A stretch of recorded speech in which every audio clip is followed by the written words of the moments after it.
বলছেন লাইলাতুল কদরের রাত্রিতে কোন দোয়া পড়ব। আর আমার বাড়ির আয়েশা বলছে এবারের ঈদে আমাকে কি দিবি তাই বল। আমার বাড়ির আয়েশা আর আপনার বাড়ির আয়েশার পার্থক্য বোঝেন? এই কারণে আজকে ইসলাম ধ্বংসের পথে, বাজারঘাট বন্ধ করে দেন।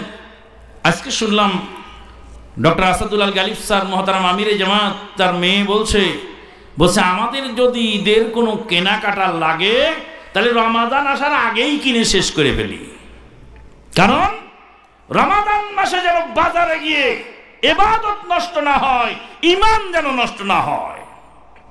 আজকে মুসলমানদের জায়া জননী বাজারে বাজারে ঘুরছে, লাইলাতুল কদরের রাত্রিতে নারী পুরুষ বাজারে ধাক্কা ধাক্কি চলছে। কোথায় গেল লাইলাতুল কদর? আর যারা লাইলাতুল কদর মসজিদে পালন করছে তারা শিরক বেদাতে অনেকে জর্জরিত, আর অনেকে ভাইয়ের নামে মিথ্যা মামলা দিয়ে মসজিদে এসে আল্লাহর কাছে ক্ষমা চাচ্ছে আর বলছে আল্লাহুম্মা ইন্নাকা আফুউন তুহিব্বুল আফওয়া ফাফু আন্নি। আল্লাহ তুমি ক্ষমাশীল, আমাকে ক্ষমা করো। আল্লাহ যদি জিজ্ঞেস করে তোর ভাইকে তুই ক্ষমা করলি না, আমার কাছে ক্ষমা চাস কেন? সম্মানিত উপস্থিতি, আল্লাহর ক্ষমা পেতে হলে ভাইকে আগে ক্ষমা করতে হবে। আল্লাহর দয়া পেতে হলে মানুষের উপর দয়া করতে হবে। মানুষের উপর দয়া না করলে আল্লাহর দয়া পাওয়া কঠিন। ঈদের সালাত এর ওয়াক্ত কখন শুরু হয়, বেলা কয়টা পর্যন্ত পড়া যায়?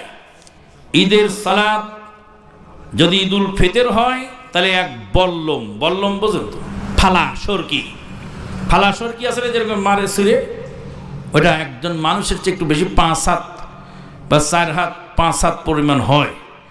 তো সূর্য পূর্ব আকাশে 4-5 হাত উঠার পরে ঈদুল আজহার সালাত, আর তার ডবল উঠার পরে ঈদুল ফিতরের সালাত। ঈদুল ফিতরের সালাত আমরা আরব দেশে পড়েছি, আমরা ফজরের সালাতের সময় মসজিদে বসে থেকেছি, একটু বেলা উঠেছে ঈদের সালাত পড়ে চলে গেছে।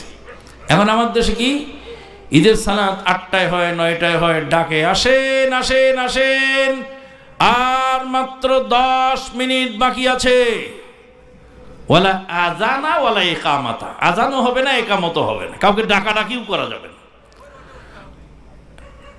8টায় টাইম দেয়, তাও কিছু ফেল্লু পাটি দৌড়ায় পিছে পিছে, এই মানুষ দৌড়াচ্ছে, একটু আর 5 মিনিট বাড়ায় দাও। 8:30টায় দেয় ফেল্লু পাটি, তাও ফেল করে।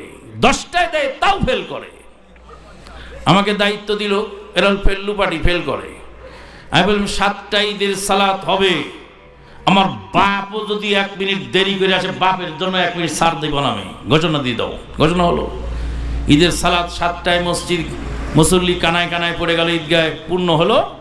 ঈদের সালাত শুরু করতে যাচ্ছি, তখন শ্রেষ্ঠ খেলোয়াড় নারায়ণগঞ্জ জেলার পিছন থেকে বলছে মৌলানা সাহেব একটু দাঁড়ান। এই বলছে মৌলানা সাহেব একটু দাঁড়ান, আল্লাহু আকবার। ঈদের সালাত শুরু হয়ে গেল।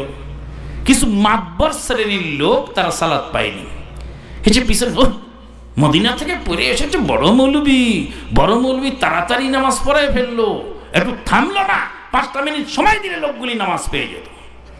এই ওদিকে গলাবাজি করে, কে দিকে কে গলাবাজি করে, চিল্লাচিল্লি, এদিকে আসেন, সামনে আসেন, কি সমস্যা আপনাদের? তো বলছে আমরা তো ঈদের জামাত পেলাম না, 5টা মিনিট টাইম দিলে হতো। তো বললাম যে আপনি ফজর পড়েছেন, ফজরের সালাত পড়েছেন কিনা?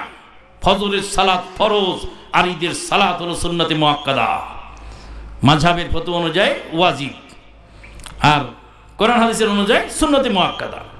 যে ফজরের সালাত যে পড়ে নেই, তার ঈদের সালাত কিসের? যার ডিউটি নেই তার আবার ডিউটি কিসের? যার বেতনই নেই তার আবার বোনাস কিসের? রাখো তোমার ইমাম কি তোমার বাপের চাকর যে তোমাকে ডেকে ডেকে ঈদের জামাত পড়াবে? তখন লোকজন বলছে আজকে মেডিসিন খুব ভালো হয়ে গেছে, মেডিসিন ভালো হয়ে গেছে, খালি গরমের জায়গায় গরম, নরমের জায়গায় নরম। এই যে ঈদের সালাত আমাদের দেশে হচ্ছে, এটা সুন্নতি তরিকায় হয় না। সূর্য মাথার উপরে যাওয়ার আগ পর্যন্ত ঈদের সালাত পড়া যায়, সেটা কর ব্যাকরের ব্যাপার। পিতা মেয়েকে বাদ দিয়ে ছেলেকে তার সমস্ত সম্পত্তি লিখে দিয়েছে। আপনি আমাদেরকে হাদিসের আলোকে বুঝিয়ে দিবেন। পিতা ভালো করে বুঝবে কবরের কত ধানে কত চাল। আপনার কন্যাকে আপনি বঞ্চিত করতে পারেন না। 1টি টাকাও যদি বঞ্চিত করেন, আল্লাহর আদালতে ওই মেয়ে যদি আপনাকে ক্ষমা না করে আপনার ক্ষমা হবে না। কাজেই দুনিয়াতে বেঁচে থাকতে ছেলেদেরকে বুঝিয়ে কিছু সম্পদ তাদের কাছে ফিরিয়ে নিয়ে মেয়েদেরকে দেওয়ার ব্যবস্থা করেন, আর মেয়ের কাছে ক্ষমা চান, মারে তোকে এটুকু দিলাম আর বেশি দিতে পারিনি। সে যদি আপনাকে ক্ষমা করে দেয় তাহলে ক্ষমা হবে, না হলে ক্ষমা হবে না। কারণ এই সম্পদ দুনিয়াতে বন্টন করে দেওয়ার দায়িত্ব আপনাকে দেওয়া হয়, আপনি মরার পরে ওরা বন্টন করে নেবে। আর দুনিয়ায় যদি বন্টন করে দেন, কিছু কিছু দিয়ে গেলাম, ছেলেরা এখন বাড়ি বানাবে, 5 কাঠা করে ছেলেদেরকে দিলাম, এদেরকে তোরে 5 কাঠা করে দিয়ে ভেঙে দিলাম, বাকিটা তোরা বন্টন করে নিস। এখন বন্টন না করে বাড়ি বানাবে কি করে, তাই না? বাড়ি বানাবার জন্য 5 কাঠা দিলাম আর 2 বিঘা করে দিলাম মাঠে, এগুলি চাষাবাদ করে তোরা খেতে থাক। এইভাবে যদি দেন তাহলে মেয়ে আর ছেলেকে সমান দিতে হবে। কথা বোঝা যায়? দুনিয়ায় বেঁচে থাকতে আপনি যদি সন্তানদের মধ্যে সম্পদ বন্টন করে দেন, ছেলেকে 5 কাঠা মাটি দিলেও মেয়েকেও 5 কাঠাই দিতে হবে।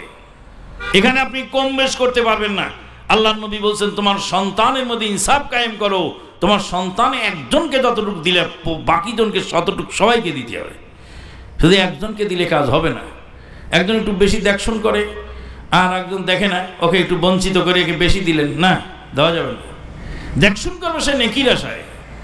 আর যদি প্রয়োজন হয় আপনার সম্পত্তি আপনি বেচিয়ে খান, সেটা ভিন্ন, কিন্তু সন্তানকে দিতে হলে সবাইকে সমান করে দিতে হবে। আল্লাহ নবী সাল্লাল্লাহু আলাইহি ওয়াসাল্লাম একজন সাহাবী, তিনি বললেন যে আমি কিছু সন্তানকে দান করব। তিনি কাকে সাক্ষী রাখি? আল্লাহ নবীকে সাক্ষী রাখি। আল্লাহ নবীকে বললেন যে আমি আপনাকে সাক্ষী রেখে আমার সন্তানকে কিছু দিতে চাই। বলে সব সন্তানকে দিয়েছো সমানে? কয় না। বলছে এই জুলুমের সাক্ষী আমি নবী হতে পারি না, তোমার সন্তানকে যদি দিতে চাও সবাইকে সমান দিতে হবে। তবে কেউ যদি মাফ করে দেয় সেটা ভিন্ন। কেউ যদি বলে আব্বা আমাদের 5 ভাইয়ের চলাচল ভালো, ওই ভাইটা গরিব আছে, ওকে আমাদের সবার উপর থেকে একটু দিয়ে দেন, তাহলে দিয়ে দিলে সবাই অনুমতি দিলে কোনো সমস্যা নাই। আর ওসিয়ত, যদি ওসিয়ত করে যান, ওসিয়ত করবেন তাদের নামে যারা পাবে না মিরাস। একটা পালক পুত্র আছে, আপনার মরার পর সে পাবে না কিছু। ছেলে মারা গেছে, নাতি আছে, নাতি পাবে না, সেই ক্ষেত্রে আপনি কিছু ওসিয়ত করতে পারেন। আর যারা ভাগ পাবে তাদের নামে কোনো ওসিয়ত চলবে না। ওয়াখিরু দাওয়ানা আনিল হামদুলিল্লাহি রাব্বিল আলামিন সুবহানাকাল্লাহুম্মা ওয়া বিহামদিহি। যেমন ওই যে ওইখানে আছে আপনার সম্মেলন, এরা আল হাদিস, এই জন্য এরা নাম দিতে সম্মেলন, আর ওরা নাম দেয় হলো ওই যে তাফসিরুল কোরআন মাহফিল। এর মধ্যে তাফসিরুল কোরআন মাহফিল আর সম্মেলন, এটার এমন তো কোনো পার্থক্য নেই। কেউ তাফসিরুল কোরআন মাহফিল করে, কেউ সম্মেলন করে, কেউ ইসলামী জালসা করে, কোথাও বলে ধর্মসভা, এক এক ধরনের নাম দেয়, এতে কোনো সমস্যা নেই ইনশাআল্লাহ। তবে তাফসিরুল কোরআন মাহফিল, তাফসির কোরআনের যে তাফসির, সেই তাফসিরটা আসলে পাবলিকের সামনে হয় না। পাবলিকের সামনে হয় না কেন? একজন তাফসির করার মতো যে যোগ্যতা লাগে, সেই যোগ্যতা আমাদের দেশের বক্তারই নেই। আর সে তাফসির শোনার মতো যে যোগ্যতা লাগে, সেই যোগ্যতা শ্রোতাদের মধ্যেও নেই। তো কোরআনের আয়াতের তাফসির করব আমি, তা আমি যে তাফসির করলাম সে তাফসির বুঝার মতো লোক তো লাগবে, তাফসির বুঝার মতো লোক লাগে, কিন্তু সেই জিনিসটা তো আমাদের দেশে নাই। যার ফলে ওয়াজ মাহফিল হয়, সেখানে একটা আয়াত পড়লাম, সেই আয়াত দিয়েই আমি তর্জমা করে চলে গেলাম, কিন্তু সমাজের মানুষের উপকার হলো না। কিন্তু ওয়াজ মাহফিল হলে বিভিন্ন আয়াত পড়ে বিভিন্ন সাবজেক্টের উপর কিছু কিছু বলা হলো, পর্দা সম্পর্কে কিছু বলা হলো, মিরাজ সম্পর্কে কিছু বলা হলো, সিয়াম সম্পর্কে কিছু বলা হলো, তারপরে প্রতিবেশীর হক সম্পর্কে কিছু বলা হলো, ইত্যাদি বিষয়ের উপরে বলা যায়। যাই হোক, তারপরেও তাফসিরুল কোরআন মাহফিল নাম দেন আর ইসলামী সম্মেলন নাম দেন, এমন কোনো মারাত্মক পার্থক্য নাই, বা এই নিয়ে কোনো ঝগড়া দ্বন্দ্ব করারও কিছু নেই। আল্লাহ পাক কবুল করুন, আল্লাহুম্মা আমিন। ওয়া আখিরু দাওয়ানা আলহামদুলিল্লাহি রাব্বিল আলামিন।